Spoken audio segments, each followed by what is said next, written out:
Cricket பற்றின எல்லா அப்டேட்ஸும் தெரிஞ்சுக்கணும் நம்ம சேனலை சப்ஸ்கிரைப் பண்ணிக்கங்க. ஜடேஜா பந்து வீச்சில் தென்னாப்பிரிக்கா வீரர் டேவிட் மில்லர் எட்ஜ் ஆகி கேட்ச் பிடிக்கப்பட்ட போதும் அம்பையர் அவுட் தர மறுத்துவிட்டார். அப்பொழுது தொழில்நுட்ப கோளாறு காரணமாக ரிவ்யூ கேட்க முடியாத சூழல் ஏற்பட்டது.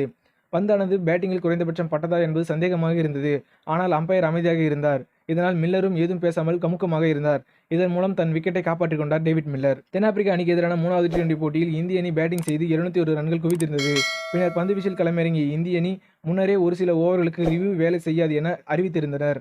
இதனிடையே 4 விக்கெட்டுகள் இழந்திருந்த தென்னாப்பிரிக்க அணி களத்திலேயே முக்கிய பேட்ஸ்மேனாக டேவிட் மில்லர் மட்டுமே இருந்தார். அப்பொழுது ஆட்டத்தின் 9வது ஓவரின் போது ஜடேஜா வீசினார். அந்த ஓவரின் 4வது பந்து எட்ஜ் ஆகி விக்கெட் கீப்பர் பிடித்தார். ஆனால் அம்பையர் அவுட் தர மறுத்துவிட்டார். அப்பொழுது இந்திய அணி ரிவ்யூ கேட்டிருந்தால் விக்கெட் கிடைத்திருக்கும்.